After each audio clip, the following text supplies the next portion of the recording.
La résistance aux antimicrobiens est la résistance d'un micro-organisme à un médicament antimicrobien auquel il était jusque-là sensible.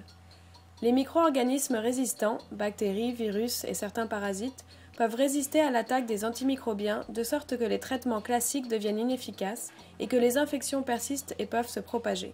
La résistance aux antimicrobiens est une conséquence de l'utilisation et surtout de la mauvaise utilisation des antimicrobiens et apparaît lorsqu'un micro-organisme mute ou acquiert un gène de résistance. Il n'est pas rare que des infections provoquées par des micro-organismes résistants ne répondent plus au traitement classique, ce qui se traduit par une maladie prolongée et un risque de mortalité accru.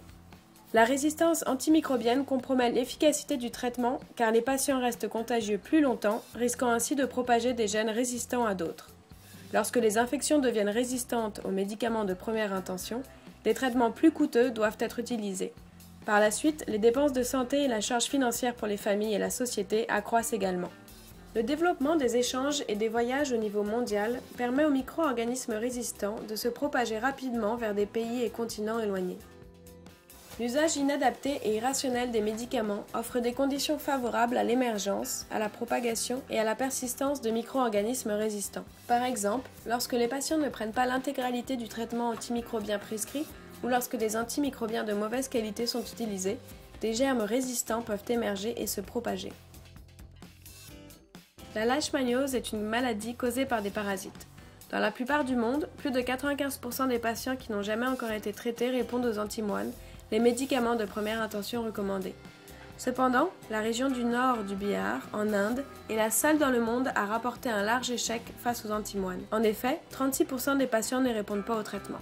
L'apparition de résistance provient de la mauvaise utilisation des médicaments. Ces patients-là se présentent à des praticiens non qualifiés qui pourraient ne pas prescrire correctement le médicament. C'est commun de commencer par une petite dose et l'accroître graduellement. On prescrit aussi des périodes sans médicaments. Ces pratiques exposent les parasites à la pression du médicament, créant une tolérance envers le médicament de première intention.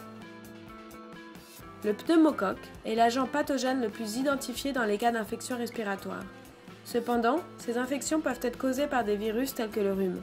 Les antibiotiques ne sont efficaces qu'à l'encontre des bactéries, ils ne guériront pas une infection causée par un virus. De plus, prendre des antibiotiques juste par prudence peut nuire plutôt qu'aider.